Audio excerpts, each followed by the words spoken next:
दोहराए नहीं है कि जगन्नाथ जी के चित्त में ठाकुर जी का हृदय, हमारे राधा रमण जी के चित्त में हृदय नहीं है, हमारे बिहारी जी भी उनके चित्त में भी श्री कृष्ण है।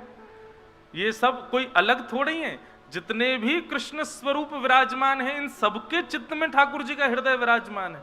पर एक कथा और जोड़ के कही जाती है कि द्वारिकाधीश का जब पैर में बाण लगा तो उनको चिता पे रखा गया, अग्नि लगाई गई, उनका हृदय बहता। ये गलत है, ऐसा नहीं है।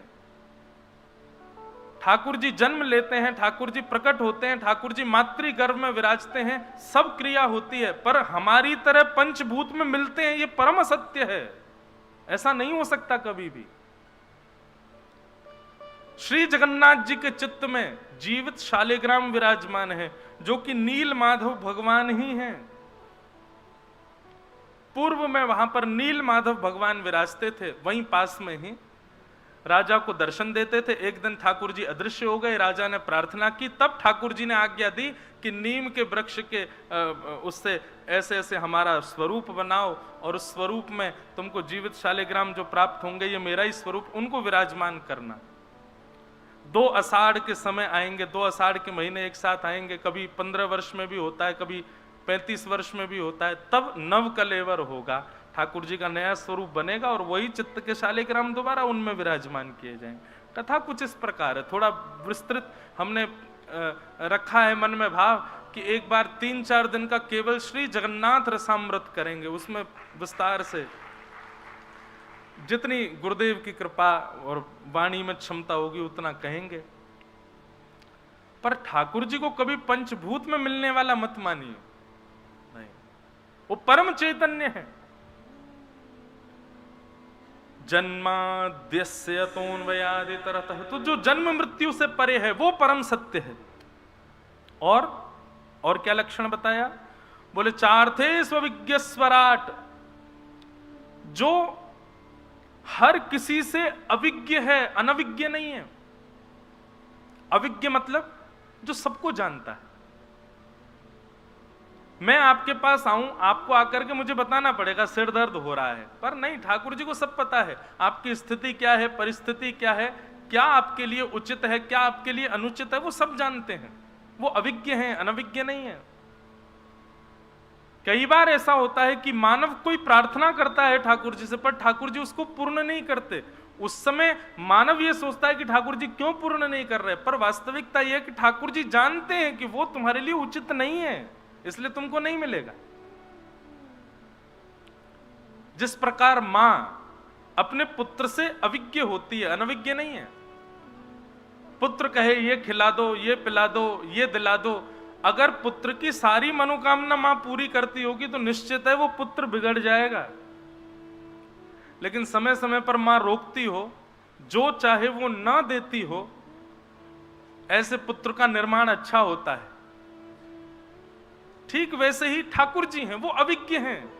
कभी कभी मैं तो एक बात कथाओं में कहा करता हूं कि अगर आप जो मांगते हो ठाकुर जी से वो तुरंत आपको मिल जाता है, तो ये समझ लेना तुम बिगड़ने की कगार पे हो, बहुत जल्दी बिगड़ने वाला है आगे चल करके सब कुछ। लेकिन आप मांग मांग के हार गए, ठाकुर जी दे नहीं रहे हैं, तो यूं समझियो कि बस अब कृपा है, ठाकुर जी आपके लिए कुछ अच्छा सोच के बैठे हैं, उसकी प्रतीक्षा करो।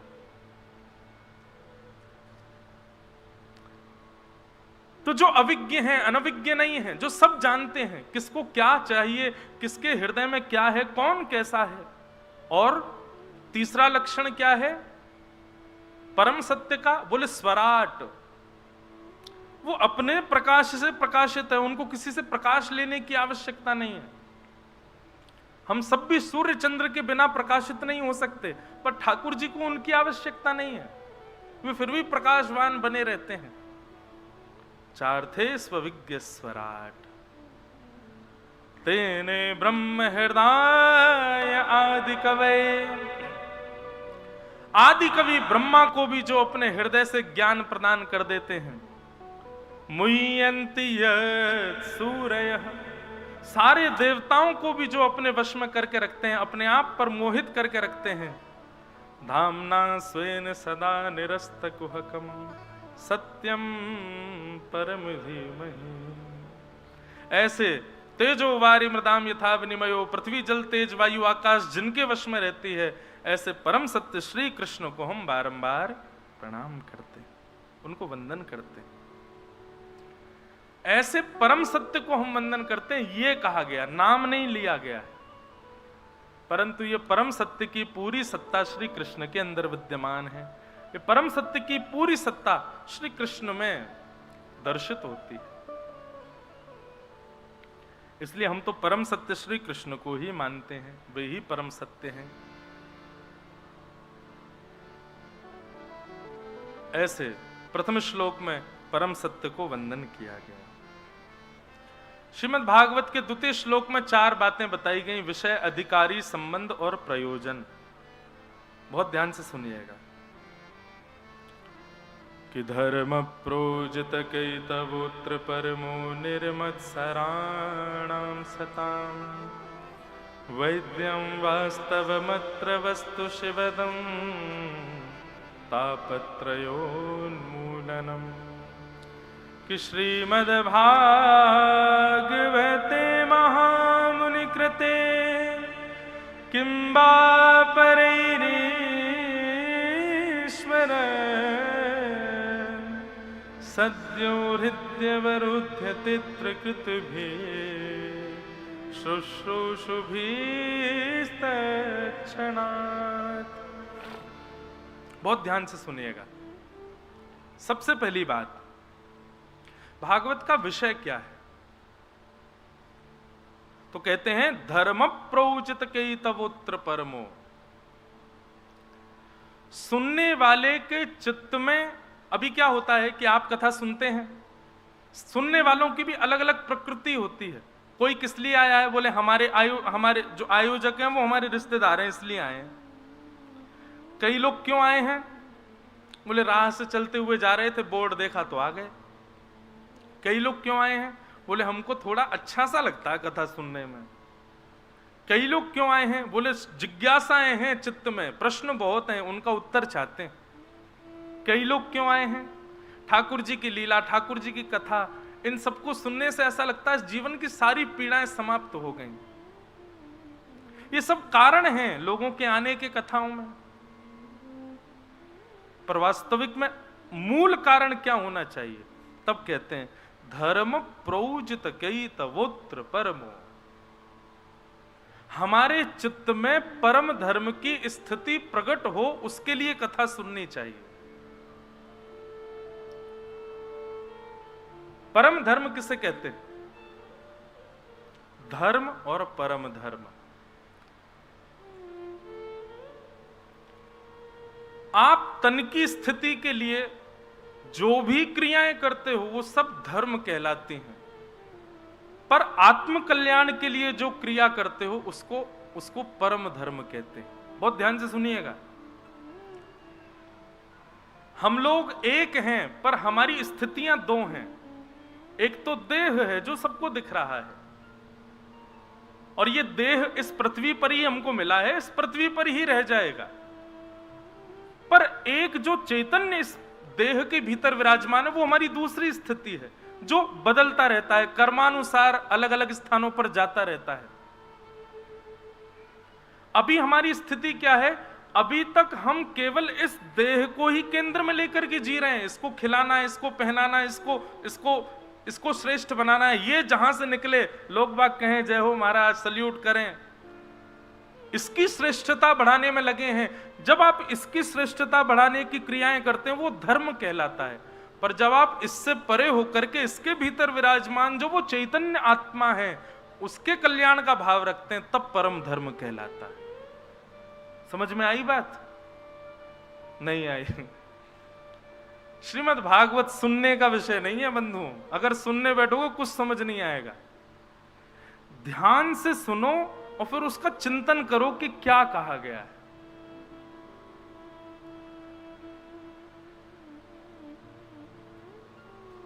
वृंदावन के, हमारे ब्रजमंडल के, भारतवर्ष के कई ऐसे संत हैं, कई ऐसे संत हैं जिनको देख करके हम चाह नहीं रहे थे लेकिन फिर भी प्रणाम कर लिया। हम जानते भी नहीं, हमको पता भी नहीं है कि कौन है क्या, पर वो हमारे सन्मुख आए तो हम चाह भी नहीं रहे थे, लेकिन अपने आप हमारा तन झुक गया और हमने प्रणाम कर लिया।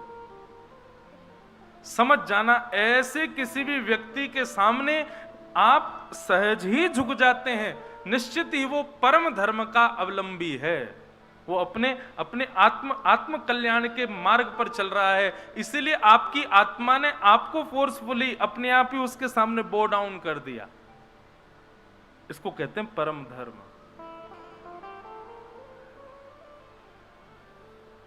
निश्चित है धर्म का पालन तो सब कर रहे हैं, खाना है, पीना है, सोना है, नहाना है, अपने आप को एक श्रेष्ठ बनाना है, एक पदवी पर पहुंचाना है, लोक जगत में नाम पहुंचाना है, एक कीर्ति स्थापित करनी है, इतना धन कमाना है, घर बनाना है, सबका ब्याह करना है, सब कुछ व्यवस्थित करना है, ये सब धर्म कहलाता है। पर एक स्थिति ऐसी आई जब तन की चिंता छोड़ आप अपनी चित्त की चिंता में लग करके वो क्रियाएं करने लगे जिससे आप अंतर्मुखी तो हो गए, पर हां अब लोग जानते इतना नहीं, अब लोगों के बीच में जाते इतना नहीं, अब इतनी ज्यादा यश की चिंता नहीं, इतनी ज्यादा धन कमाने की चिंता नहीं, बस चिंता ये है कि हमारी गति सुधर जाए, हमारी गति व्यवस्थित हो जाए। स्वामी श्री हरदास जी का एक पद है। अच्छा, स्वामी जी के पद ऐसे हैं कि उनको कई बार संगीत में गाना बड़ा कठिन लगता है, पर स्वामी जी के पदों में इतने सुंदर सुंदर भाव हैं। मैं कल पढ़ रहा था, इतना सुंदर भाव हमारे पूज्य श्री स्वामी श्री हरदास जी महाराज कह रहे हैं।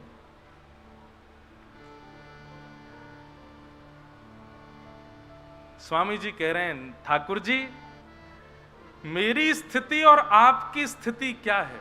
वैसे तो कोई मेल नहीं है, आप परमात्मा हो, मैं जीवात्मा हूं, लेकिन फिर भी एक बार को यदि हम दोनों की स्थिति तराजू में रखी जाए तो हम दोनों की स्थिति कैसी है? स्वामी जी कहते हैं, ए हरि मोसो न बिगाड़न को, ए हरि मोसो बिगाड़न को, तो सो न सवारन को, ए हरि मोसो बिगाड़न को। स्वामी जी कहते हैं, ठाकुर जी मेरी स्थिति और आपकी स्थिति ऐसी है कि मेरे जैसा तो कोई बिगाड़ने वाला नहीं है और आपसे जैसा कोई संवारने वाला नहीं। जीवात्मा की और ठाकुर जी की स्थिति ऐसी है कि हम बिगाड़ने में पीछे नहीं हटते हैं, अपने जीवन को बिगाड़ देते हैं, अपनी स्थिति को बिगाड़ देते हैं। पूर्व के ना जाने कितने कृत्य, कितने पाप ऐसे किए होते हैं, ऐसी ऐसी क्रियाएं बिगाड़ बिगाड़ करके करते हैं, जानते हुए भी कई बार करते हैं कि हमें पता है कि ये पाप है, हम जानते हैं कि ये क्रिया गलत है, हम फिर भी करते हैं। और ठाकुर जी आपकी स्थिति कैसी है? आप जानते हो कि ये सब बिगाड़ रहा है और अभी मैं सुधार दूंगा, ये फिर भी बिगाड़ेगा, लेकिन फिर भी आप संवारने में कोई कसर नहीं छोड़ते। ये मेरी और आपकी स्थिति है ठाकुर जी। कौन धो जीते कौन धो हारे, पर बदी ना छोड़। स्वामी जी कह रहे हैं, मैं बिगाड़ने में पीछे नहीं हट रहा हूं, आप संवारने में पीछे नहीं हट रहा हूं। चलो बांके बिहारी जी, नेक नेक दोनों में एक प्रतियोगिता है जाए, कौन जीतेगो कौन हारेगो। मैं बिगाड़वे में आगे बढ़ रहा हूं, आप संवारने में आगे बढ़ रहे हो, देखें तो सही कौन जीतेगो। पूरा पद गाने के बाद अंत में स्वामी जी कहते हैं, कहीं श्री हरिदास हम जीते, कहीं श्री हरिदास हम जीते, हारे तुम तो न तोड़, हे हरि मोह सो बेगारन न को। स्वामी जी कहते हैं दोनों में प्रतियोगिता हुई, ठाकुर जी संवारने में भाग रहे हैं और हम बिगाड़ने में भाग रहे हैं। स्वामी जी अंत में कहते हैं लेकिन ठाकुर जी जीत हमारी ही हुई, हमने इतना बिगाड़ा, आपने हर पग पे संवारा, लेकिन फिर भी हमने बिगाड़ने में कोई कसर नहीं छोड़ी। विश्वास मानिए आप, निरंतर कथाएं सुनने वाला व्यक्ति तो ये बात जानता है ना कि क्या पाप है क्या गलत है, लेकिन वो फिर भी कर देता है, कभी कभी जानते हुए भी कर देता है, क्योंकि हमारा स्वभाव बिगाड़ने का बन गया है। निश्चित है यदि प्रतियोगिता हुई तो हम ही जीत जाएंगे, ठाकुर जी हार जाएंगे, ऐसी स्थिति है हमारी।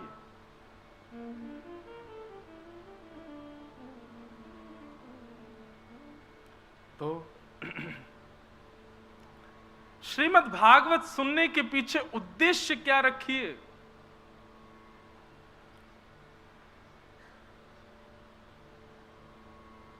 परम धर्म की प्राप्ति हो। अब बहुत हुआ, बहुत कर लिया इस तन के लिए हमने। तन के लिए केवल उतना कीजिए जितना पर्याप्त है। अब प्रयास कीजिए, चिंता कीजिए अपने भीतर विराजमान उस जीव तत्व की, उसका कल्याण हमको करना है। ये बुद्धि जिस दिन आपके चित्त में आ जाए, ये प्रयास करने की स्थिति आपके चित्त में जिस दिन आ जाए, बस समझ जाइए उसी दिन आपका कल्याण हो जाएगा। बस अब हमको हमारे इस चित्त को और नहीं भटकाना है, इस आत्मा के भटकाव से हमको बचना है। ये पुनरपि जननम पुनरपि मरणम पुनरपि जननी जठरे शयनम आदि आदि इन भावों से अब हमको निवृत्त होना है।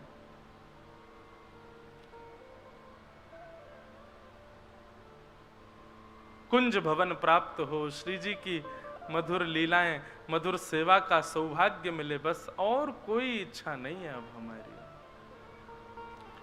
तो भागवत का विषय क्या है कि धर्म प्रोचित कई तवोत्र परमो निर्मत्सराणाम सता। परम धर्म की स्थिति प्राप्त हो, यह भागवत का विषय है। दूसरी बात, भागवत का अधिकारी कौन है? किसको सुनने का, किसको कहने का अधिकार है श्रीमद् भागवत की कथा? सुनने का अधिकार तो उसको है जिस पे बहुत सारा पैसा है, बनाओ पंडाल, खूब खर्चा करो, सुन लो कथा। और कहने का अधिकार उसको है जिस पे थोड़ा ठीक ठाक स्वरूप हो, बढ़िया तिलक फोटा लगावे, कपड़े वपड़े पहन ले, बढ़िया पटका डाल ले, इत्र वित्र छिड़क ले, थोड़ा बोलना जानता हो, बढ़िया गाना जानता हो, कथा सुना दे। नहीं, श्रोता और वक्ता दोनों के प्रति ये भाव कभी मत रखिए। भागवत का मूल अधिकारी कौन है? तब यहां कहते हैं निर्मत्सराणाम सताम, जिसके चित्त में मात्सर्य दोष नहीं है वही भागवत का अधिकारी है। मात्सर्य दोष क्या है? अन्यत्र किसी का सुख हमसे देखा ना जाए, अन्यत्र किसी की उपलब्धि से हम विचलित हो जाएं, ऐसी यदि चित्तवृत्ति है तो आप ना तो कथा कहने के अधिकारी हैं ना सुनने के अधिकारी। और माफ कीजिएगा, आज के युग में व्यक्ति व्यसन मुक्त हो सकता है, व्यक्ति क्रोध मुक्त हो सकता है, व्यक्ति मोह काम लोभ मुक्त हो सकता है, लेकिन व्यक्ति इस दोष से मुक्त नहीं है। अधिकांश लोगों में यह दोष दिखता है कि वो दूसरे की उपलब्धि देख नहीं पाते, किसी की श्रेष्ठता से उनको प्रसन्नता नहीं होती, और यही दोष है जिसकी वजह से भगवत प्राप्ति में बाधा आती है। भागवत का अधिकारी वो नहीं बन पाता। मैं तो कथाओं में कहा करता हूं कि भाई 7 दिन कथा सुनो, नियम से सुनो, बैठ करके सुनो, एक एक शब्द सुनो, और जैसे जैसे नियम बताए गए वैसे सुनो, और 7 दिन कथा सुनने के बाद में उस व्यक्ति से मिलने जाओ जिस व्यक्ति से कभी ईर्ष्या होती थी, और उस व्यक्ति को देख करके अब की बार ईर्ष्या ना होकर के वो प्रिय लगने लग जाए, तब समझना आप भागवत के अधिकारी हो गए। अब भागवत का अधिकार आपको प्राप्त हुआ है। निर्मत्सराणाम सताम, मात्सर्य दोष से जो रहित है, ऐसे व्यक्ति को भागवत का अधिकारी बताया गया है। निर्मत्सराणाम सताम, विषय हो गया, अधिकारी हो गया। अब संबंध, भागवत से संबंध क्या है? तो वैद्यम वास्तवमत्र वस्तु शिवदम, श्रीमद् भागवत से संबंध ये जैसे श्री हरिराम व्यास जी का। हरिराम व्यास जी जब वृंदावन रहने लगे, कोई कहता हे व्यास जी आपको अपने परिवार की याद नहीं आती? तो हरिराम व्यास जी ऐसी वृक्षों से लिपट जाते और लिपट करके कहते, वृंदावन के रूख हमारे मात पिता गुरु बंधु, ये वृंदावन के जितने भी लता गुल्म पत्र आदि हैं, यही सब ही मेरे परिवार है, इनके अतिरिक्त मेरा परिवार कोई नहीं है। श्रीमद् भागवत श्रवण के पश्चात क्या होगा? वैष्णवों में ही आपको अपना परिवार दिखने लग जाए, वैष्णव ही आपको अपने लगने लगे। अभी स्थिति क्या होती है, बहुत धनवान व्यक्ति है तो हमारा इच्छा होती है इससे हमारा कोई संबंध हो। कोई बहुत सुंदर व्यक्ति है, बहुत नामी व्यक्ति है, बहुत प्रभावशाली व्यक्ति है, तो हमारा मन होता है कि इसके साथ हम रहें, हमारा इससे संबंध हो, किसी भी प्रकार से हम दोनों का कोई संबंध प्रस्तुत किया जाए। पर वैष्णव उल्टा होता है, वो प्रभावशाली धनवान व्यक्ति, सुंदर व्यक्ति आदि आदि इन लक्षणों से नहीं प्रभावित होता, वो एक ही विषय देख करके संबंध बनाता है, कृष्ण भक्ति प्रजायते, कृष्ण भक्ति है तो ये मेरा है, इससे मेरा संबंध है।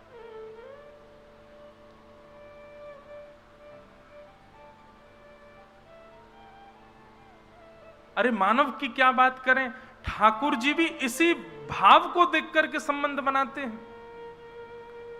भक्ति का लक्षण यदि है तो ठाकुर जी आपको अपना पिता भी बना लें, गुरु भी बना लें, भाई भी बना लें, सखा भी बना लें। ये लक्षण जब ठाकुर जी में हो सकता है तो हम में क्यों नहीं हो सकता?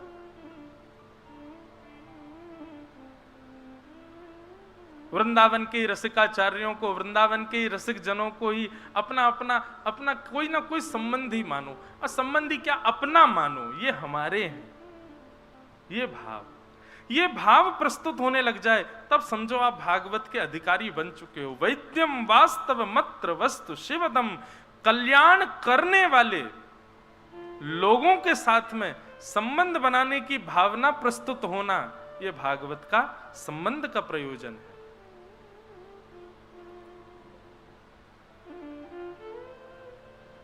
कोई मीराबाई को अपनी बहन माने, गोस्वामी तुलसीदास जी महाराज को अपने काका माने, सूरदास जी महाराज को अपनो भाई माने, इसी प्रकार रसिक जनन को ही अपनो सर्वस्व मान करके अपनो जीवन यापन करे। हाँ, एक बात और, कई लोग ऐसे होते हैं वो रसिकाचार्यों से संबंध बना लेते हैं लेकिन फिर उसका ढिंडोरा और पीटते हैं। मीराबाई तो हमारी बहन है, तुलसीदास जी तो हमारे पिताजी हैं, सूरदास जी तो हमारे भैया हैं। ऐसा प्रस्तुतिकरण भी नहीं करना है, उसको बहुत गाना भी नहीं है। ठाकुर जी से भी जो संबंध है उसका भी ज्यादा प्रस्तुतिकरण नहीं करना है। ठाकुर जी तो हमारे भैया हैं, ठाकुर जी तो हमारे ये हैं।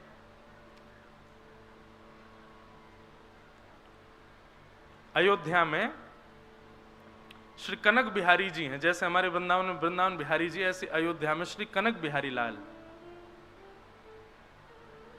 तो कनक बिहारी जी जो थे, उनकी बड़ी मधुर मधुर कथाएं हैं। एक संत थे, वो वशिष्ठ कुल गोत्रीय थे, तो वो राम जी को अपना शिष्य मानते थे। एक वैष्णव रहते थे अयोध्या जी में, उनके कोई भाई बहन नहीं थे। बचपन में उन्होंने पूछा, सबके भाई होते, मेरे कोई भाई बहन नहीं है।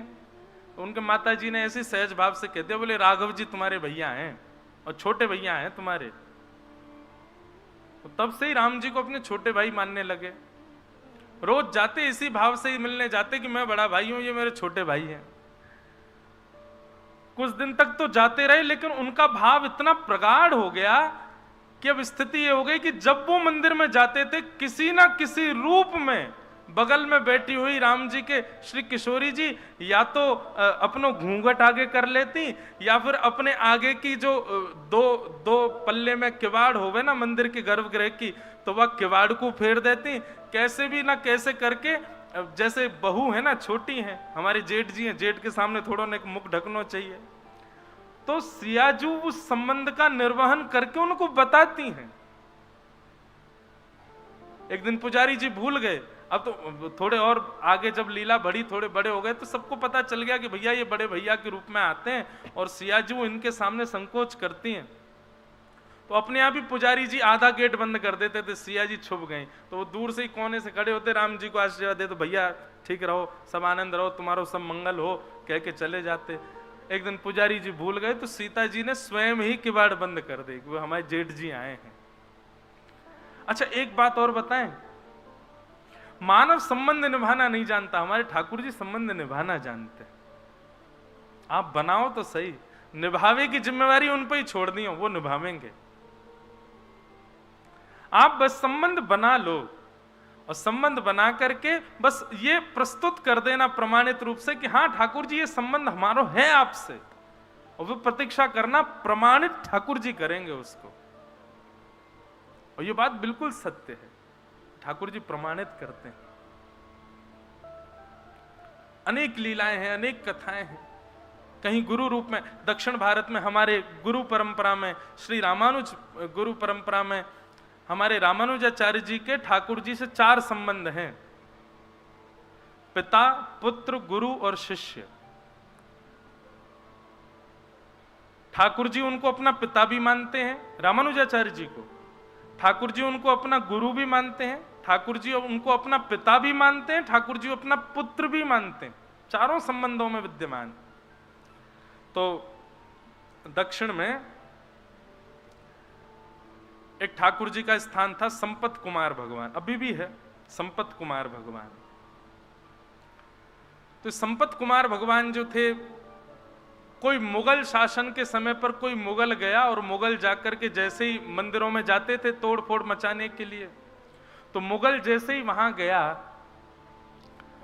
संपत कुमार भगवान को मुगल की छोटी सी कन्या ने जैसे ही देखा, उसको लगा ये बहुत बढ़िया गुड्डा है, मेरे लिए ले चलो। राजा तो मुगल तो अपने समय में कुछ भी करते थे, और बेटी की प्रसन्नता के लिए संपत कुमार भगवान को मंदिर से निकाल करके वो दिल्ली ले आए, और बेटी अपने पास रखती, ये मेरा गुड्डा है, उसी को नहलाती खिलाती पिलाती, उसी के संग रहती। वो तो साक्षात ठाकुर जी हैं। एक दिन रात्रि में रामानुजाचार्य जी शयन कर रहे थे, संपत कुमार भगवान स्वप्न में प्रकट हो गए। प्रकट होकर बोले, तुम आराम फरमा रहे हो, आनंद कर रहे हो, और यहाँ पे हमको ये मुगल लोग ले आए हैं गुड्डा समझ करके, इनकी बेटी हमारे संग में ऐसे खेलती है जैसे गुड्डा गुड़िया का खेल। ठाकुर जी रामानुजाचार्य जी बोले, भगवान आज्ञा करो, क्या करें? बोले आज्ञा क्या करें, जल्दी आओ, हमको लेके जाओ यहां से। तो रामानुजाचार्य जी अपने हजारों शिष्यों के साथ दिल्ली आए, और दिल्ली में उस बादशाह के दरबार में जाकर के स्वामी श्री रामानुजाचार्य जी ने निवेदन किया, हमारे ठाकुर जी को तुम्हारी बेटी गुड्डा मान करके अपने संग ले आई है, हमारे ठाकुर जी हैं, वो कोई गुड्डा गुड़िया नहीं है, उनको हमको वापस कर दो। और जो मुगल राजा था वो कहने लगा, बोले कि मैं कैसे मानूं वो तुम्हारे ठाकुर जी हैं। और भाई तुम लोगों के यहाँ तो ऐसा भाव है ना कि ठाकुर जी किसी से ज्यादा रीझ जाएं तो उसके पास चले भी जाते हैं, खा भी लेते हैं, पी भी लेते हैं, आनंद करते हैं। यदि तुम्हारे ठाकुर जी हैं तो तुम यहीं खड़े खड़े बुला दो, वो अपने आप कमरे से निकल के आ जाएं। यदि वो आ जाएंगे तो तुम ले जाना, और यदि वो नहीं आए तो चुपचाप यहां से चले जाना।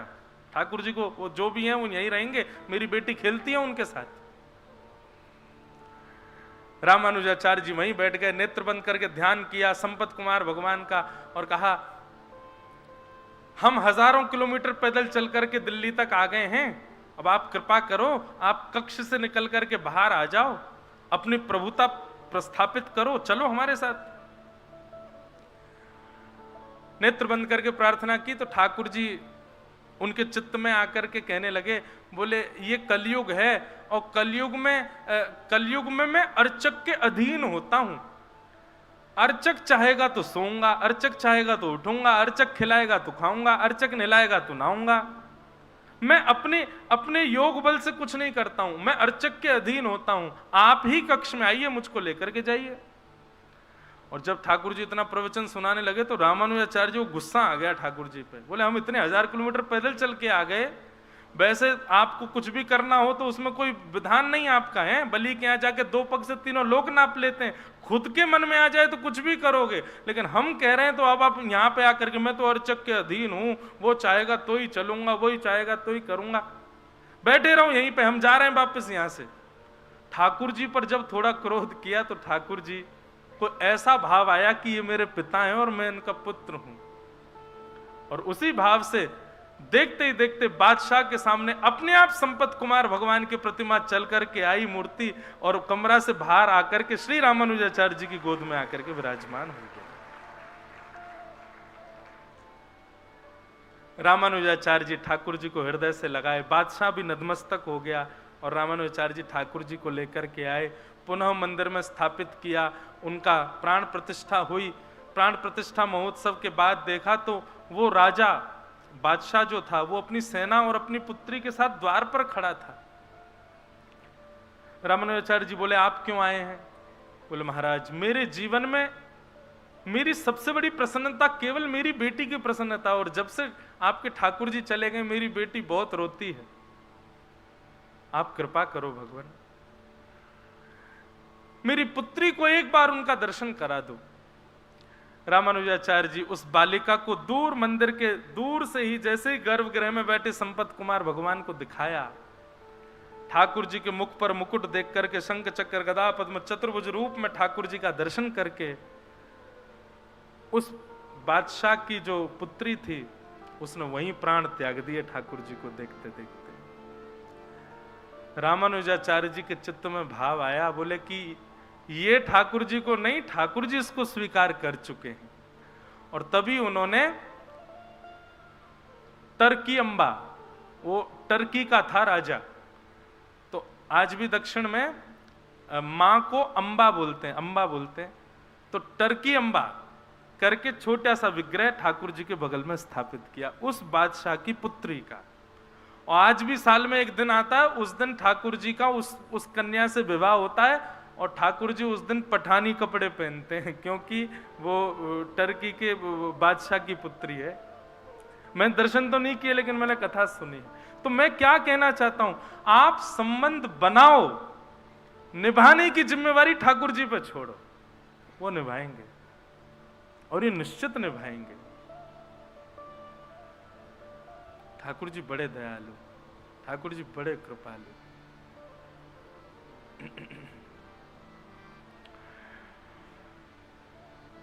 तो वैद्यं वास्तवमत्र वस्तु शिवदं तापत्रयोन्मूलनम्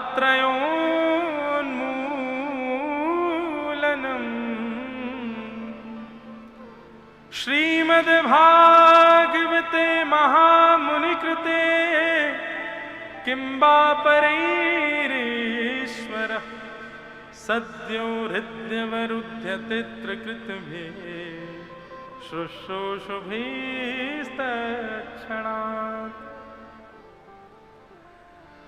ऐसे श्रीमद् भागवत का आश्रय लेकर के विषय, अधिकारी, संबंध, और चौथा भाव था प्रयोजन। प्रयोजन क्या है? बोले तापत्रयोन्मूलनम। एक बात बहुत ध्यान से सुनिएगा, आप यदि स्वयं को वैष्णव मानते हैं, आप यदि स्वयं को भक्तों की गणना में गिनते हैं, तो आपकी स्थिति ऐसी होनी चाहिए, तापत्रयोन्मूलनम, मतलब फिर जितने भी ताप हैं उन तापों से आपको संकट नहीं होना चाहिए, आपको पीड़ा नहीं होनी चाहिए। बंधुओं, भक्त का मतलब केवल भेषधारी हो जाने से नहीं होता है। भक्त का मतलब बहुत कथाएं और बहुत अध्ययन करने मात्र से नहीं हो जाता है। आपके स्वभाव में दिखना चाहिए कि आप भक्त हैं। और स्वभाव में सबसे सुदृढ़ता क्या है, क्या दिखना चाहिए? कैसी भी स्थिति परिस्थिति हो, आपको उससे कोई फर्क ना पड़े, तब समझो कि आप वैष्णव हो। माफ कीजिएगा, दाल खाते समय यदि नमक कम आपको पता चल जाता है तो आप भक्त नहीं हो।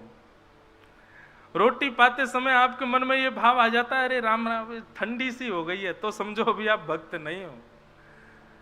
रबड़ी खाते समय यदि आपको इतना भान हो जाता है कि इसमें मिठास कम है, तो अभी आप भक्त नहीं हो। मैंने तो केवल जीव की बातें करी हैं, प्रत्येक इंद्रिय के प्रति यह भाव होना चाहिए।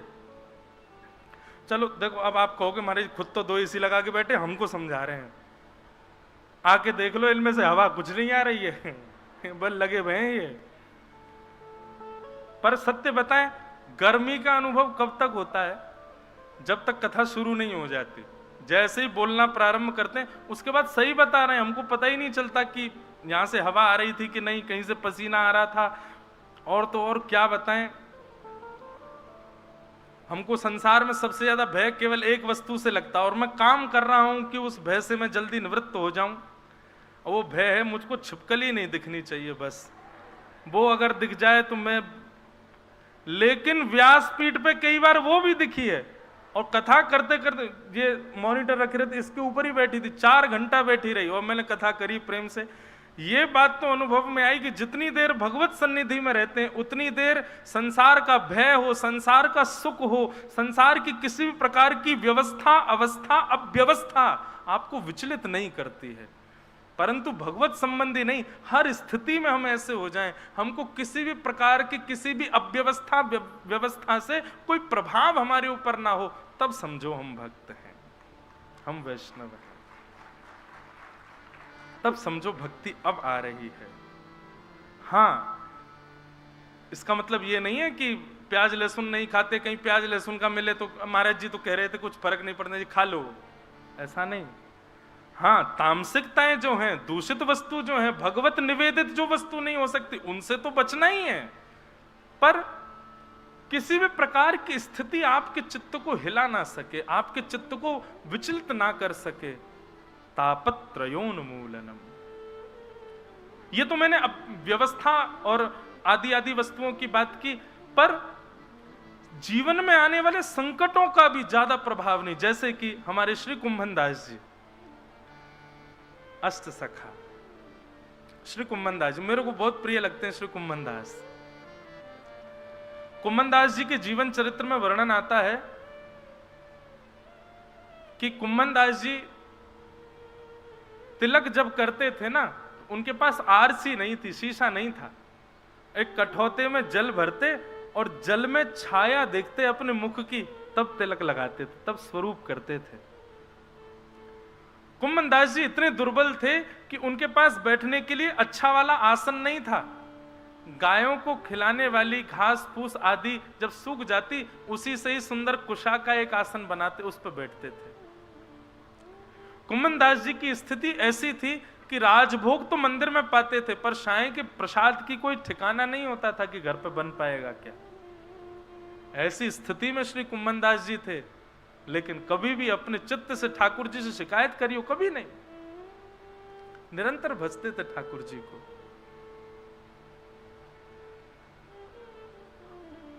वर्णन आता है कि श्री कुंभन दास जी के आज भी खेत है गोवर्धन के पास में। तो श्री कुंभन दास जी जब अपने खेत में खेती करते थे, तो कुंभन दास जी तो आगे हल लेकर के चलते थे, और पीछे पीछे हमारे श्री गिरधर गोपाल जी हाथ में बीज लेकर के बोते हुए चलते, उछालते हुए चलते कुंभन दास जी के साथ में। वो खेत आज भी हैं गोवर्धन में, जहां ठाकुर जी अपने हाथ से बुवाई करवाते थे। और ये कोई 5000 वर्ष द्वापर पहले की बात नहीं है, इसी कलिकाल में आज से 450-500 वर्ष पहले, जब श्रीनाथ जी गोवर्धन में विराजते थे, तब की घटना है। कुंभन दास जी हल जोतते थे और ठाकुर जी पीछे पीछे बीज लेकर के उनके साथ में खेती करवाते थे कुंभन दास जी के संग। अब सामान्य मानवीय दृष्टि से देखो तो कुंभन दास जी के पास में भोजन को अन्न नहीं है, कुंभन दास जी के पास बैठने को आसन नहीं है, कुंभन दास जी के पास देखने को शीशा तक नहीं है। लेकिन भक्त दृष्टि से देखो तो पूरे जगत का जगत नियंता, जगदाधार उनके साथ खड़ा है। कई लोग इस बात की भूल कर बैठते हैं, बहुत धनवान व्यक्ति को देख करके कहते हैं इस पे भगवान की बड़ी कृपा है। गलत कहते हो आप, नहीं है कृपा। ठाकुर जी की कृपा धन के रूप में कभी नहीं होती है।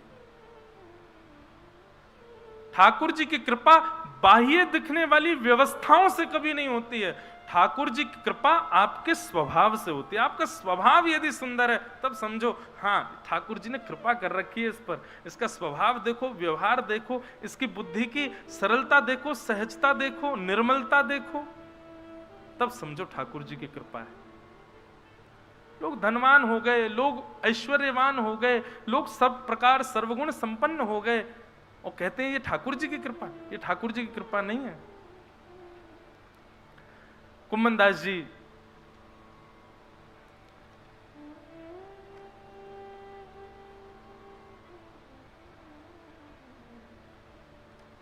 खेती करते, ठाकुर जी पीछे लिए लिए उनके साथ खेती करवाते। इतने में ही साय के 4 साढ़े 4 बज गए और ठाकुर जी के उत्थापन दर्शन का घंटा बजने लगा मंदिर में। ठाकुर जी वहीं खड़े हैं कुम्मनदास जी के साथ। ठाकुर जी वहीं खड़े हैं, संध्या का दर्शन का घंटा बजने लगा मंदिर में और कुम्मनदास जी हल आदि छोड़ करके दौड़े और कुआं से जल्दी जल निकाला, अपने पांव धोने लगे, हाथ पोंछने लगे, मुख पर जल डालने लगे। ठाकुर जी बोले ए कुम्मना क्या कर रहा है? ए सुनना रे, मंदिर को घंटा बज गो, दर्शन करवे जाऊंगो। ए बाबड़े मैं तो तेरे संग खड़ा हूं, मैं तेरे पीछे ही खड़ा हूं, मंदिर काहे को भाग रहा हूं? फिर देख कैसो बाबड़ो, मैं संगे ही बैठा हूं, संगे ही खा रहा हूं, संगे ही सब लीला कर रहा हूं, फिर वो मंदिर भाग रहा है। कुम्मनदास जी बोले ठाकुर जी ये मेरे ऊपर कृपा है कि आज आप मेरे साथ खड़े हैं, मेरे साथ खाते हैं, मेरे साथ लीलाएं करते हैं, परंतु इस स्थिति में मुझे पहुंचाया तो मंदिर नहीं है ना। उस मंदिर का त्याग मैं नहीं कर सकता। जिस स्थिति, जिस मंदिर ने आपको इस योग्य मुझे बनाया, पहले आप नहीं आते थे तब आप मुझे वहीं मिलते थे, पहले जब आप मेरे साथ नहीं रहते थे तब मैं आपको वहीं देखता था, और आज आप मुझे मिल गए तो मैं उस स्थान का त्याग क्यों कर दूं? और दूसरी बात, यहां आप मेरे प्रेम के बल से आते हैं प्रभु, आज आ रहे हैं कल आएंगे इसकी कोई गारंटी नहीं है। पर मंदिर में तो आप आचार्य के आचार्यत्व से प्रतिष्ठित होकर के बैठे हैं, वहां से आप कहीं नहीं जाओगे, इसलिए मंदिर का त्याग मैं कभी नहीं कर सकता। ठाकुर जी संग खड़े तब भी कुम्मनदास जी मंदिर भागते कि मैं मंदिर में दर्शन करूंगा। वही श्याम सुंदर जो अभी अभी हल चलवा करके आए हैं, उन्हीं के सामने जाते, किसी में प्रचार नहीं करते कि देखो मेरे संग अभी हल जुतवा के आयो, मेरे संग अभी खेत जुतवा के आयो, ऐसा नहीं कहते। जाते सीधे उसी भाव से दर्शन करते जैसे मानो 4-5 दिन बाद या 4-5 महीने बाद किसी वैष्णव को दर्शन हुआ हो। दोनों भुजाएं उठा लेते, नेत्रों से आंसू गिरने लग जाते, एक खंभ की टेक लेकर के वहीं खड़े खड़े पद सुनाते ठाकुर जी को गा के। कुम्मनदास जी गाते हैं, बहुत सुंदर भाव।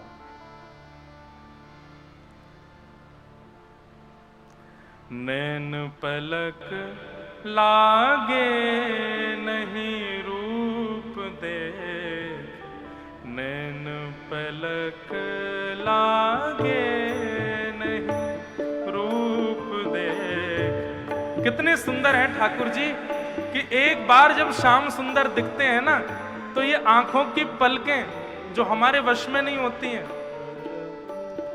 हमारी जितनी भी इंद्रियां हैं सब हमारे वश में है।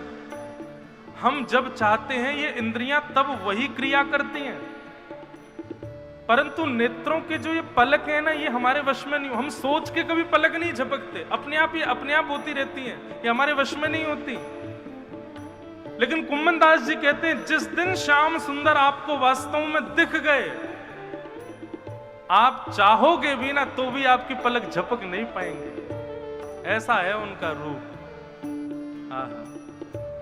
नैन पलक लागे नहीं रूप देख, नैन पलक लागे नहीं। गोवर्धन के अंग अंग प्रीत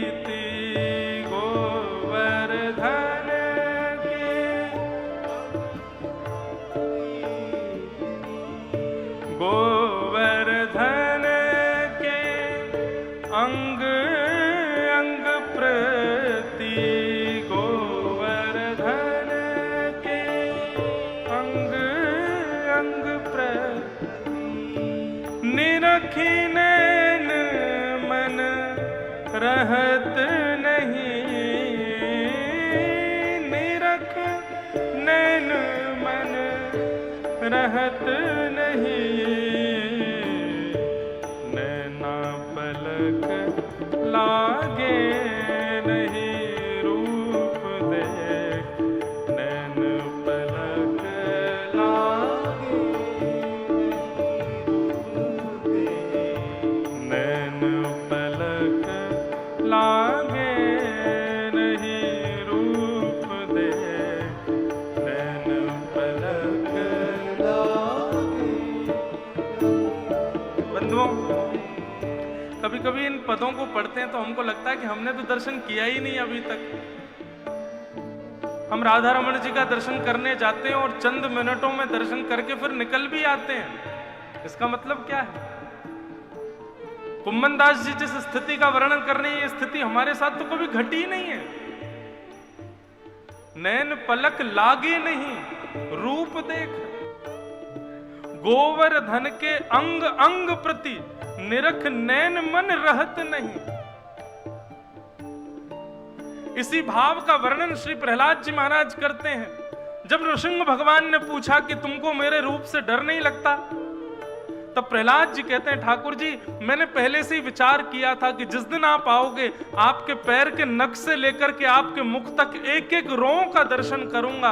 पर क्या करूं भगवान, जब से आप पधारे हो ना, मेरे नेत्र आपके पैरों से ऊपर जा ही नहीं पाए। मैं जब से आप आए हो आपके चरणों को ही देख रहा हूं ठाकुर जी। आपके चरण ही इतने सुंदर हैं कि उनसे नेत्र में हटा नहीं पा रहा हूं। या तो बंधुओं हम लोगों ने अभी तक ठाकुर जी को देखा नहीं है, हमारी स्थिति वैसी भई नहीं है। अगर है जाती ना तो ये पद जो हम गा रहे हैं ये हमारे साथ घटता।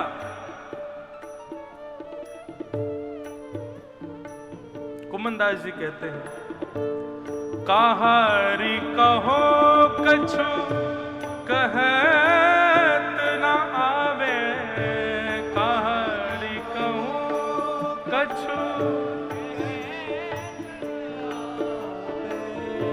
कहारी कहो कछु कहत न आवे, कहारी कहो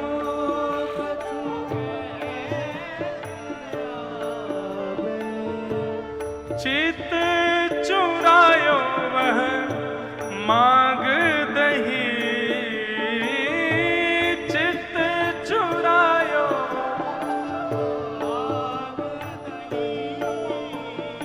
हे चित चुरायो वह मांग दही, चित चुरायो वह मांग दही, नैन पलक लागे नहीं रूप देख, नैन पलक लागे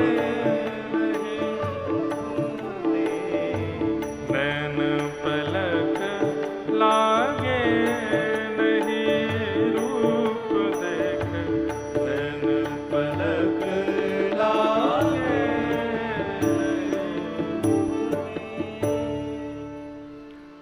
कुंभन दास दरस कर, कुंभन दास प्रभु के मिलवे की, सुंदर बात सबसों कही।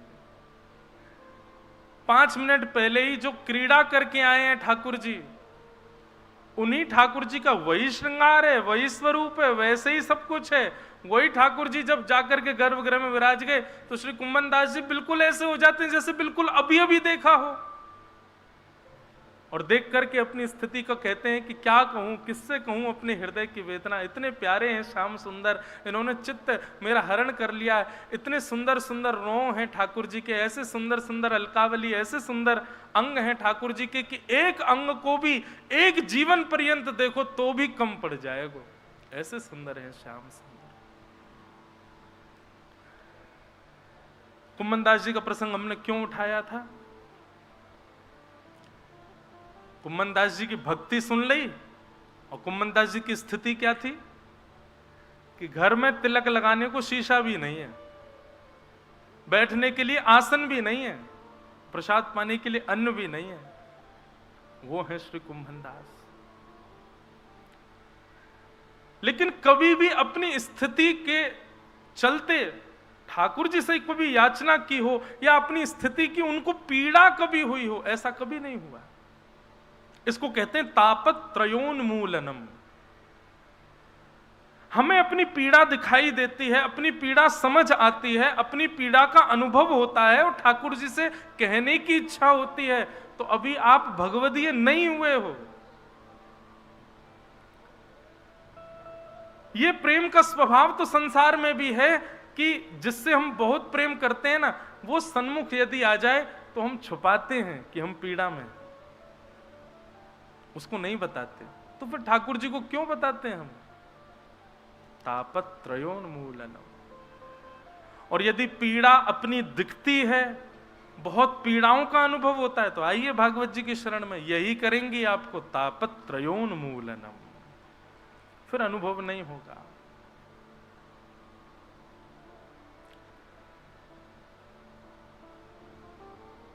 यह भागवत का चौथा लक्षण है, प्रयोजनम तापत्रयोन्मूलनम।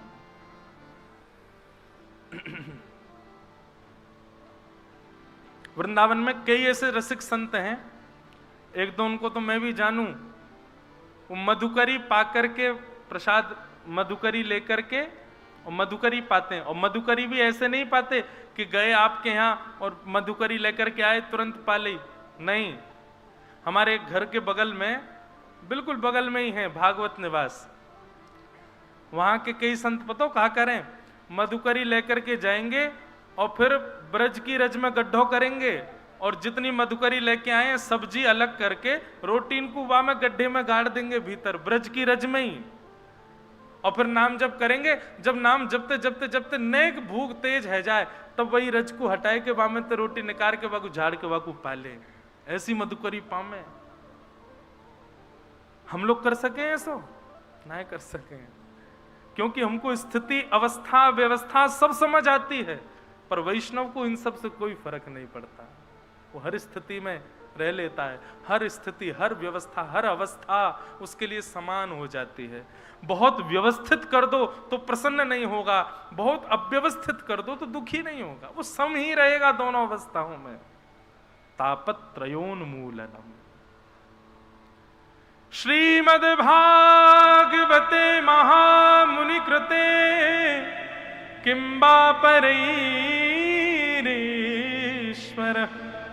सद्यो हृद्यवरुध्यते त्रिकृतभिः शुश्रूषुभिस्तत्क्षणात्। ये सारे लक्षण प्रदान करने की सामर्थ्य है श्रीमद्भागवत में। तो भागवत की कथा भैया इन इन लक्षणों की प्राप्ति के लिए श्रवण कीजिए। कौन कौन से लक्षण बताए? बताते तो हम बहुत सारे हैं, आप लिखा करो। अब कब मन में कौन सा भाव आ जाए? अभी अभी 4 बताए। सबसे पहला, धर्म छोड़ परम धर्म की स्थिति होना। दूसरा बताया मात्सर्य दोष से रहित होना। तीसरा बताया भगवत वैष्णवों में ही अपने संबंधों को देखना। और चौथा बताया किसी भी प्रकार की स्थिति में सम हो जाना। मैं तो एक बात और कहूं, कथाओं में कहा करता हूं कि श्रीमद् भागवत और भक्ति मार्ग क्या है? बोले एनेस्थीसिया का इंजेक्शन है।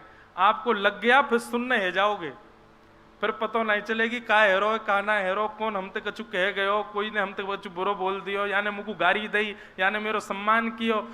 अब सुनने है गए तो फिर सम्मान करे तो अच्छो नहीं लगेगा, बुराई कर दे तो बुरो नहीं लगेगा। एक प्रकार से यही समझ लीजिए कि भक्ति मार्ग सुन्न करने का इंजेक्शन है। सुन्न ना भय हो तो समझो अभी आपको बढ़िया से सही नस में इंजेक्शन लगो नहीं है, अभी तक आपने कथा सुनी नहीं है, यही समझ लो। हर स्थिति में सम होना सीख जाओ। और एक बात और कहें, अनुकूल स्थिति में सम होना सामान्य बात है, प्रतिकूल स्थिति में सम होकर के दिखाओ। जहां आपके अनुकूल नहीं है अवस्था व्यवस्था, वहां सम होकर के दिखाओ।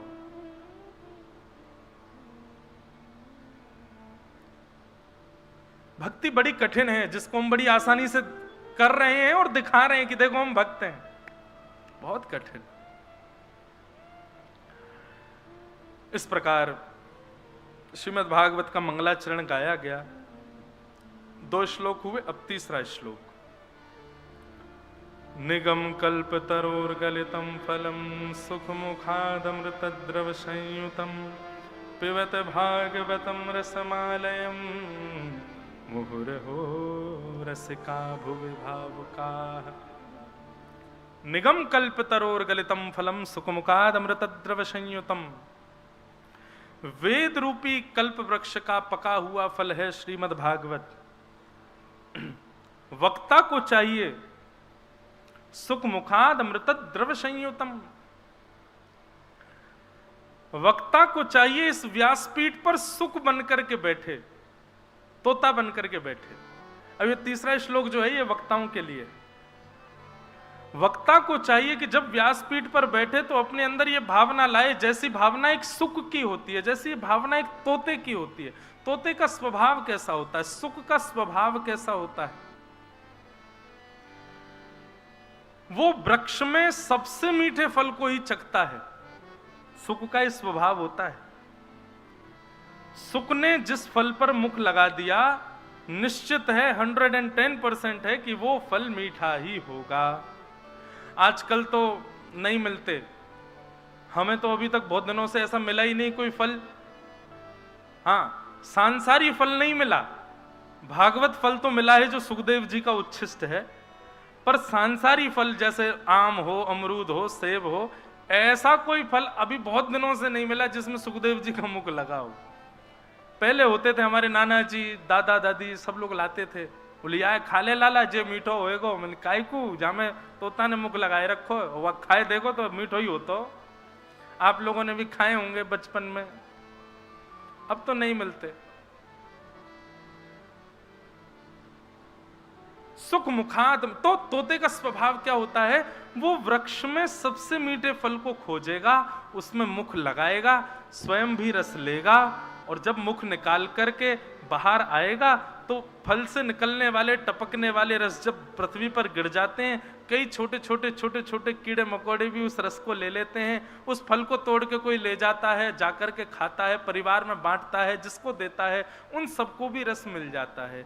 ऐसा ही स्वभाव वक्ता का होना चाहिए। श्रीमद् भागवत रूपी जो ये वृक्ष है, इस वृक्ष में कई सारे फल लगे हैं। ऐश्वर्य रूपी फल भी लगा है, प्रतिष्ठा रूपी फल भी लगा है, दक्षिणा रूपी फल भी लगा है, बहुत सारे भक्त पीछे लगेंगे ये फल भी लगा है, फॉलोअर्स रूपी फल भी लगा है। पर वक्ता को चाहिए वो सुख बनकर के जाए और केवल श्रीमद् भागवत रूपी इस मीठे फल में ही मुख लगाए, स्वयं को रस लेवे, स्वयं को रस देवे, और फिर वह रस लेकर के सामने बैठे जितने श्रोता हैं उन सबको भी रस उन्मुक्त कर देवे। ये सुख का लक्षण होता है। व्यासपीठ से कई सारे फल मिलते हैं, उन फलों के पीछे ना जाए, केवल भागवत रूपी फल को ही अपनाए कि सुख मुखा द्रमृत द्रव संयुतम। सुख बनकर के व्यासपीठ पर बैठे, और श्रोताओं को क्या करना है? सुख बनकर के जब वक्ता कथा सुना रहा हो तो सुने ना, तो पिबत भागवतम रसमालयम मुहुर्हो रसिका भुवि भावुका। इस भागवत की कथा को सुने ना, पिए पिए। सुनने में और पीने में अंतर क्या है? सुनी हुई वस्तु कभी कभी विस्मृत हो जाती है, भूल जाते हैं, पर पी हुई वस्तु अपना असर आपके तन पर जरूर दिखाती है। चाहे औषधि को ले लीजिए, चाहे घी को ले लीजिए, चाहे मदिरा को ले लीजिए, चाहे किसी भी पेय पदार्थ को ले लीजिए, जिसको आप पियोगे वो आपके तन को लगेगा, दिखेगा आपके तन से कि हां इसने इस वस्तु का सेवन किया होगा। ठीक वैसे ही श्रीमद् भागवत का पान करो, ताकि पान करने के बाद आपके अंग अंग से वो दिखे कि हाँ ये भागवत का श्रोता है, इसने भागवत को पिया है। आपके तन से दिखे, आपके नेत्रों से दिखे, आपके व्यवहार स्वभाव वाणी में दिखे कि हाँ ये भागवत का श्रोता है। इसलिए पिबत भागवतम रसमालयम। गोविंद गोविंद गाइए रे, भजो राधे गोपाल कृष्ण गाइए। गोविंद गोविंद गाइए रे, भजो राधे गोपाल कृष्ण गाइए। हे गोविंद गोविंद गाइए रे, भजो राधे गोपाल कृष्ण गाइए। गोविंद गोविंद गाइए रे, भजो राधे गोपाल कृष्ण गाइए। गोविंद गोविंद गाइए रे, भजो राधे गोपाल कृष्ण गाइए रे। गोविंद गोविंद गाइए रे, भजो राधे गोपाल कृष्ण गाइए। हे मुरली मनोहर गाइए रे, भजो राधे गोपाल कृष्ण गाइए रे। मुरली मनोहर गाइए रे, भजो राधे गोपाल कृष्ण गाइए। हे गोविंद गोविंद गाइए रे, भजो राधे गोपाल कृष्ण गाइए। गोविंद गोविंद गाइए रे, भजो राधे गोपाल कृष्ण गाइए। हे मुरली मनोहर गाइए रे, भजो राधे गोपाल कृष्ण गाइए। मुरली मनोहर गाइए रे, भजो राधे गोपाल कृष्ण गाइए। बोलो वृंदावन बिहारी लाल की जय, श्री राधा रमण लाल की जय, सद्गुरुदेव भगवान की जय। परम सौभाग्य है आज। वैसे तो मध्याह्न राजभोग संग ही पाके आए हैं दोनों, पर कथा में व्यास मंच पर जब बैठे हैं उस समय गुरुदेव का आगमन और गुरुदेव के दर्शन प्राप्त हो जाएं तो निश्चित समझो कि ठाकुर जी ही पधारे हैं, साक्षात लाल जी ही पधारे हैं। हमारे पूज्य आत्मा के गुरुदेव और तन के पिताजी दो संबंधों से एक रूप में विराजमान, हमारे लिए तो श्यामा श्याम ही है। हमारे पूज्य गुरुदेव भगवान के जो श्वेत वस्त्र हैं ये किशोरी जी, और जो कालो पटका है ये ठाकुर जी हैं।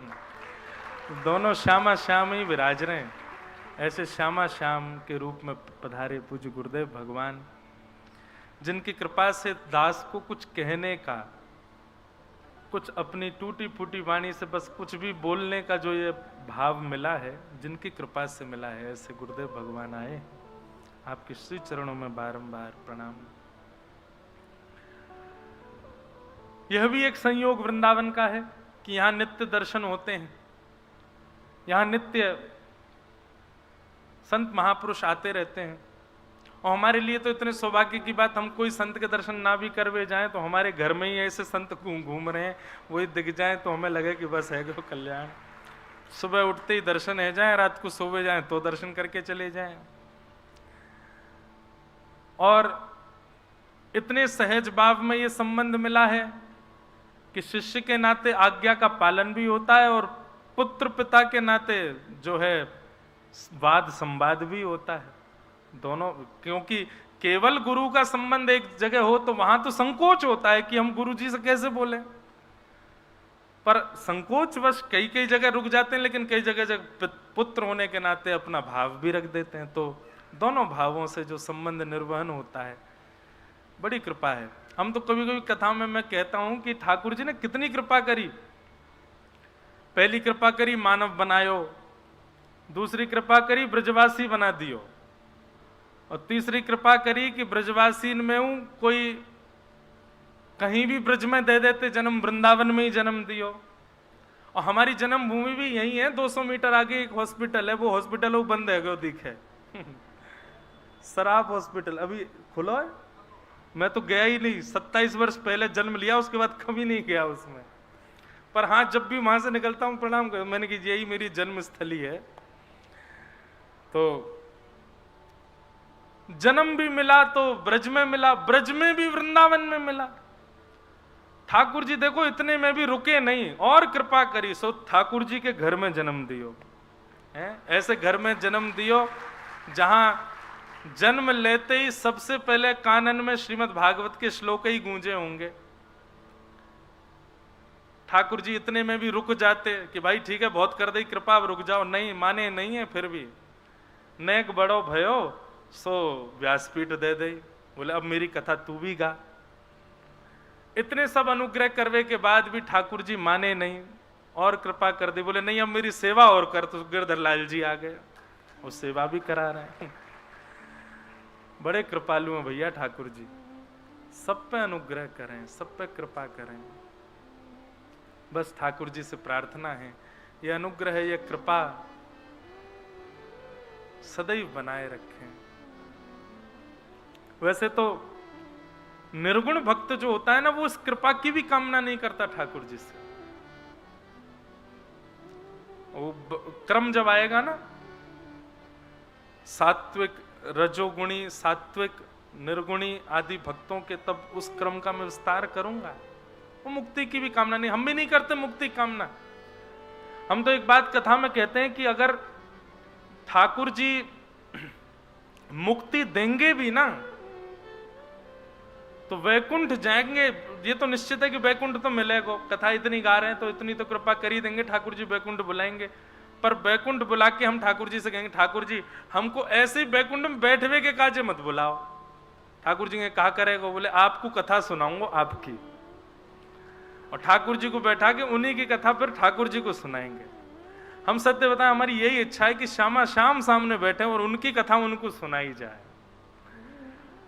अभी तो हम लोग विचार करें अपने मन में कि ठाकुर जी ने ऐसे किया होगा, ऐसे किया होगा। वहां तो कथा कहते कहते पूछ लूंगा, श्री जी बताइयो ठाकुर जी ने ऐसा किया। ठाकुर जी से पूछ रहे बताइयो श्री जी ऐसा कर रहे हैं, कितना आनंद आवेगा। और फिर जब कथा पूरी हो जाएगी ना, सो श्री जी और ठाकुर जी आएंगे, हाँ भैया कथा पूरी हो गई, तो हम कहेंगे लाओ दक्षिणा दो। ठाकुर जी कहेंगे लो दक्षिणा। हमने की दक्षिणा हमारे मन की होनी चाहिए। क्या? बोले फिर से वृंदावन भेज दो, फिर से ब्रज में भेज दो, और फिर से हमको ठाकुर जी को ही पुत्र बनाए दो, फिर से व्यास बना दो, फिर से लाल जी की सेवा दे दो, फिर से वृंदावन दे दो, ये दक्षिणा दो। हमने पहले ही सोच रखी है क्या करना है। आप सब भी सोच के रखो, आगे को कहाँ नियम बनाना है। ये भजन वजन से मुक्ति तो मिलेगी, लेकिन ठाकुर जी मिलेंगे तो कहाँ करोगे, उनसे बैठ के कैसे चर्चा करोगे, कहाँ भाव रखोगे। सब गोपनीय रखो, थोड़े थोड़े भाव, हमारी तरह नेक नेक भाव ही बताओ, बाकी सब तो अंतरंग भाव रखो, गोपनीय रखो। कैसे कैसे करोगे। 7 दिन कथा होगी, हमारे यजमान ठाकुर जी बनेंगे, कितना आनंद आवेगा। ठाकुर जी तिलक करवे आए करेंगे मंच पे, जैसे यजमान आते हैं, माला पहनाए करेंगे, फिर आरती किया करेंगे भागवत जी की। कैसे देखो करेंगे ठाकुर जी। इन सब कथाओं का एक ही फल चाहिए कि हमको शाम को कथा सुनानी है, वो कथा सुने।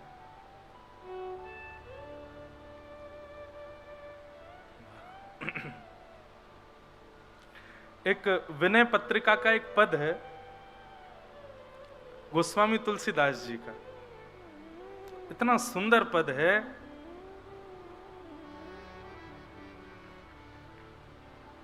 भक्त के अंदर भी तनिक चतुराई होनी चाहिए। जैसे हमारी चतुराई की हम दक्षिणा में वृंदावन मांगेंगे, ऐसी चतुराई ठाकुर जी से भक्ति मांगवे की हो तो अच्छा है। श्री गोस्वामी तुलसीदास जी महाराज विनय पत्रिका में ठाकुर जी से एक भाव कह रहे हैं, हरि जी तुम बहुत अनुग्रह कीन्हो, हरि जी तुम बहुत अनुग्रह कीन्हो। गाओ, हरि जी तुम बहुत अनुग्रह कीन्हो, हरि जी तुम बहुत अनुग्रह कीन्हो, हरि जी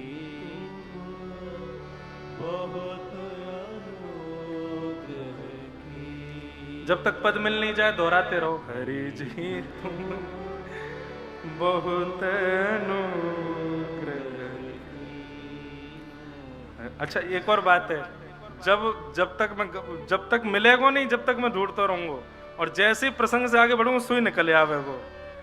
कितनी बार कथाओं में ऐसा होता है, हरि जी तुम बहुत अनुग्रह कीन्हो, हरि जी तुम बहुत अनुग्रह कीन्हो, प्रभु जी तुम बहुत अनुग्रह कीन्हो, प्रभु जी बहुत अनुग्रह कीन्हो, हरि जी तुम बहुत अनुग्रह कीन्हो, हरि जी तुम बहुत अनुग्रह कीन्हो। अब तुम मिले कोई नहीं, जन कहाँ गए हो?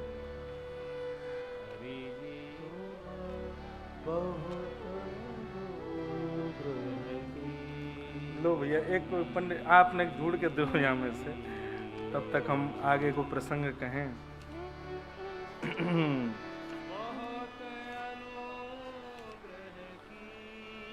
हरि तुम बहुत अनुग्रह कीन्हो, हरि जी तुम बहुत अनुग्रह। गोस्वामी तुलसीदास जी महाराज कह रहे हैं, ठाकुर जी आपने मुझ पर बहुत बड़ा अनुग्रह किया है, आपने मुझ पर बहुत बड़ी कृपा की है, लेकिन ये कृपा आपने अपने मन से करी है, मेरे मन से नहीं करी है। मैं भी कछु चाहूं नाथ आपसे, और वो जो चाह रहे हैं ना, इतना सुंदर पद है, कभी ठाकुर जी से अभी मिल जाएगा तो गाएंगे आगे। तो हम तो यही भाव रखते हैं, ठाकुर जी आपने इतना अनुग्रह किया है, इतने सब कृपाएं करी हैं, बस एक कृपा और कर दी हो, एक बार हमसे कथा सुन लो यजमान बन के, और फिर दक्षिणा में वृंदावन दे दियो। बधाई में दीजो श्री ब्रज धाम, बधाई में दी। देखो दूसरों पद गाती मिल गए हो ना। ये ठाकुर जी की लीला है भैया। साधन धाम विबुध दुर्लभ तन, साधन धाम विबुध दुर्लभ तन, मोहि कृपा कर दीन हो, मोहि कृपा कर दीन हो, हरि जी तुम बहुत अनुग्रह कीन्हो, हरि जी तुम बहुत अनुग्रह। ठाकुर जी आपने मुझ पर कितनी बड़ी कृपा करी। साधन धाम विबुध दुर्लभ तन। आपको पता भागवत में ठाकुर जी कहते हैं सबसे ज्यादा दुर्लभ क्या है संसार में। लोग कहते हैं कि हम पर भगवान की कृपा नहीं है, ठाकुर जी श्रीमद् भागवत कहते हैं नृदेह माध्यम सुलभ, नृदेह माध्यम सुलभम सुदुर्लभम। प्लवम सुकल्पम गुरुकर्ण धारम मयानुकूलेन नभस्वते ऋतम पुमान भवाब्धिम न तरेत्स आत्मा। इस संसार में सबसे ज्यादा दुर्लभ यदि कुछ है, सबसे ज्यादा कठिन यदि कुछ है, तो वो है मानव शरीर प्राप्त होना। हमको वो मिला हुआ है। कृपा तो उसी समय हो गई जिस दिन ठाकुर जी ने विचार कर लिया कि इसको मानव बनाना है। मानव जन्म मिलने का मतलब, मैं कथाओं में इसको एक शब्द में अंकित करता हूं, मौका मिला है, अवसर मिला है, निकल लो। ये निकलवे को अवसर है, ये निवृत्त है को अवसर है। ठाकुर जी ने आपको चुना है मानव बना करके कि भाई अवसर दे रहा हूं, बच लो हो सके तो। साधन धाम विबुध दुर्लभ तन, मोहे कृपा कर दीनो। गोस्वामी जी कहते हैं ठाकुर जी आपने मुझे ये मानव तन दिया, इतना परिश्रम करके भी जो मानव तन नहीं मिलता आपने मुझे दिया। इस कृपा के लिए मैं कोटि हूं मुख कही जाए न प्रभु के, कोटि हूं मुख कही जाए न प्रभु के, एक एक उपकार। अगर करोड़ों मुख से भी मैं ठाकुर जी के उपकार का वर्णन करूं कि आपने मुझ पर कितनी कृपा करी, तो भी मैं नहीं गा पाऊंगा। अच्छा एक बात कहें, अति भक्ति चोरे लक्षण, अति भक्ति चोर का लक्षण होता है। ये गोस्वामी जी इतनी बड़ी बड़ी बातें कर रहे हैं, बोले ठाकुर जी आपने बड़ी कृपा करी मुझ पर, और जो है मुझको मानव तन दिया, आपने इतना अनुग्रह मेरे ऊपर किया, आदि आदि ये सब जो भाव कह रहे हैं, इसका मतलब गोस्वामी जी कोई जरूर कोई चतुराई भरी बात अभी कहने वाले हैं आगे। गोस्वामी जी कह रहे हैं आपने बड़ी कृपा की। ठाकुर जी बोले पॉइंट पे आओ, अब कहना क्या चाहते हो, इतनी हमारी प्रशंसा क्यों कर रहे हो आप। तब गोस्वामी जी कहते हैं, तदपि नाथ कछु और मांगे हूं, तदपि नाथ कछु और दीजो परम उदार, दीजो परम नाथ आपने कृपा बहुत की है, लेकिन मैं फिर भी आपसे कुछ मांगना चाहता हूं। हे कृपालु, आप कृपा करके मुझको ये वस्तु दे दीजिए। ठाकुर जी बोले मांगो क्या चाहिए। तो फिर गोस्वामी जी एक स्थिति बता रहे हैं, क्या? विषयवारी मन मीन भिन्न नहीं, विषयवारी मन मीन भिन्न, होत कबहू पल एक, होत हाँ ताते सहो विपत्ति अति दारुण, ताते सहो विपत्ति अति दारुण, जन्मत योनि अनेक, जन्मत योनि। हे नाथ, जिसके कारण अनेक योनियों में भटकना पड़ता है, जिसके कारण बार बार पाप का भागी बनना पड़ता है, उसका मूल कारण क्या है? बोले क्या कारण है बताओ। बोले विषय रूपी एक तालाब है, ध्यान से सुनिएगा, विषय रूपी एक तालाब है, विषयवारी, और उस विषय रूपी तालाब में मेरी मन रूपी मछली घूम रही है। समझ रहे हैं? काम क्रोध लोभ ईर्ष्या द्वेष अभिनिवेश अहंता ममता चिंता, संसार के आकर्षण करने वाली वस्तुएं, ये सारे विषय हैं। ये विषय रूपी तालाब है, इसमें हमारा मन भटक रहा है, मन रूपी मछली घूम रही है। ठाकुर जी, ठाकुर जी बोले अच्छा, विषय रूपी तालाब में तुम्हारी मन रूपी मछली घूम रही है, हमको क्या करना है? कृपा डोरी वंशी पद अंकुश, परम प्रेम मृदु चारो, परम प्रेम मृदु, एह विधि वेधि मेरो दुख एहि विधि वेधि हरहु मेरो दुख कौतुक राम तिहारो ओ कौतुक हरि जी तुम बहुत अनुग्रह कीनो हरि जी तुम बहुत अनुग्रह कीनो। हे ठाकुर जी, इस विषय रूपी तालाब में मेरी मन रूपी मछली भटक रही है, कभी किसी विषय में जाके टकराती है, कभी किसी विषय में उलझ जाती है, कभी किसी विषय के आश्रय में आ जाती है। ठाकुर जी आप एक कृपा कर दो। बोले क्या करूं?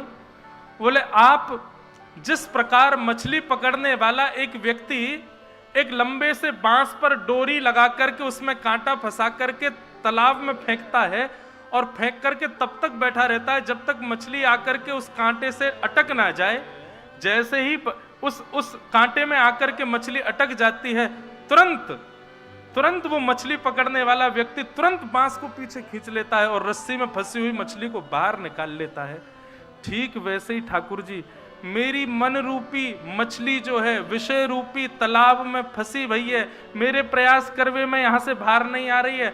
आप आओ, अपनी कृपा रूपी डोर डाल करके और बैठे रहो विषय रूपी तालाब में, अपनी कृपा रूपी डोर डाल के बैठे रहो। ये नहीं कह रहे गोस्वामी जी कि मैं आकर के उससे टकरा जाऊंगा। बोले आप बैठे रहो, विषयों में घूमता घूमता गलती से किसी दिन आके जब मैं टकरा जाऊं सोई मुझे खींच करके वहां से निकाल लेना। ये कृपा मुझ पर कर दो ठाकुर जी। तुलसीदास यही जीव मोह रज, तुलसीदास ही जीव मोह रज, जही बांध्यो सोई छोड़े, जही बांध्यो सोई छोड़े। हरि जी तुम बहुत अनुग्रह कीनो, हरि जी तुम बहुत अनुग्रह। ऐसी चतुराई अच्छी है, भक्त के अंदर ऐसी चतुराई आवे अच्छा है। जैसे वहां केवट की चतुराई है, यहां गोस्वामी जी की चतुराई है। और व्यासपीठ से हमारी भी चतुराई की कथा कराएंगे। दक्षिणा जब देवे की बारी आवेगी वृंदावन मांग लेंगे ठाकुर जी से। इतनी चतुराई अच्छी है भक्तों की। अब गोस्वामी जी की चतुराई क्या? गोस्वामी जी कह रहे हैं मैं कोई प्रयास नहीं करूंगा इस मन को विषय से निकालने का, मैं तो इन विषयों में ही घूमूंगा। आप आओ और आकर के अपनी कृपा रूपी डोर डाल करके, जैसे एक मछली पकड़ने वाला इंतजार करता है, प्रतीक्षा में बैठा रहता है कि मछली कब फंसेगी, कब फंसेगी, कब फंसेगी। और ठाकुर जी कितना तत्पर बैठता है वो। मछली आकर के जैसे ही फंसती है उसको जरा सा आभास होता है कि मछली फंस गई, तुरंत निकाल लेता है कि कहीं दोबारा नहीं भाग जाए। ऐसे ही ठाकुर जी मेरा मन विषय में घूमता घूमता घूमता घूमता किसी दिन आपकी कृपा की डोर से फंसे भी ना, स्पर्श मात्र हो जाए, आप तत्परता रखना, तुरंत निकाल लेना मुझे विषय से, अपने चरणों में ले लेना नाथ। ऐसे गोस्वामी जी, इतनी चतुराई अच्छी है। वैसे तो मैं कहता हूं कि भक्तों को चतुर नहीं होना चाहिए, सीधा होना चाहिए, सरल होना चाहिए, सहज होना चाहिए। पर जब अपनी कृपा पे बात आ जाए तो इतनी चतुराई अच्छी है।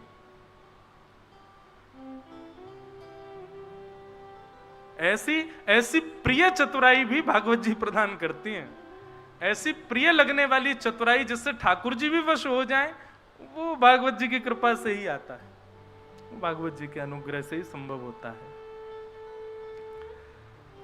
तो इसलिए पिबत भागवतम रसमालयम मुहुर्हो रसिका भुवि भावुका। भागवत की कथा को सुनो मत, पियो।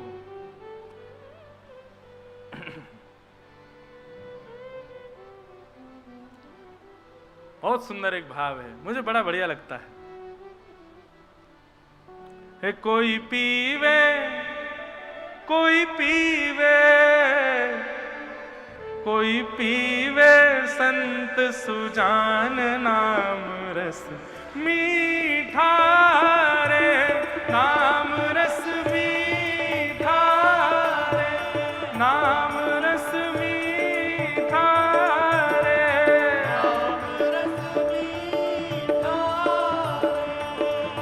हमने कल भी एक बात कही थी, आप वृंदावन में चैतन्य महाप्रभु को देखो कैसे हैं, ऊर्ध्वबाहु ही हैं। और छोड़ो भैया, हमारे ब्रज के अधिष्ठात्री श्यामाजू को देखो, वो भी ऐसे ही हैं ऊर्ध्वबाहु में। जब किशोरी जी रहे तो हम क्यों ऐसे बैठे? अरे जब कीर्तन हो, बढ़िया सुंदर मधुर संकीर्तन हो, तो ऊर्ध्वबाहु है जाओ।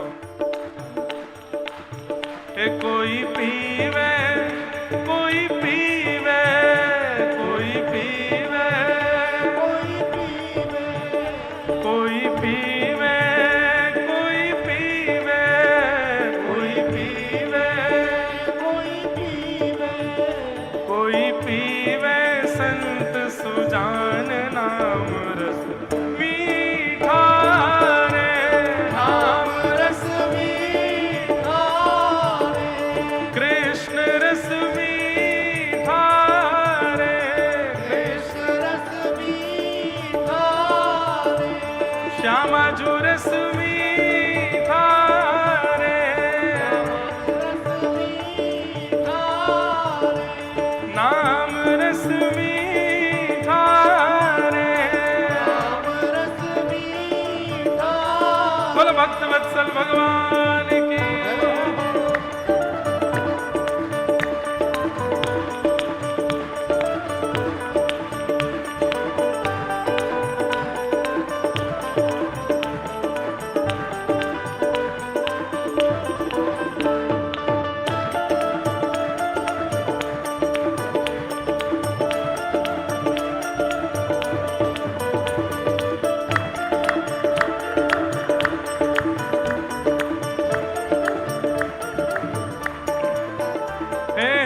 राजवंश की रानी पी गई एक बूंद इस रस का भैया रे, एक बूंद इस रस का भैया रे, एक बूंद इस रस का।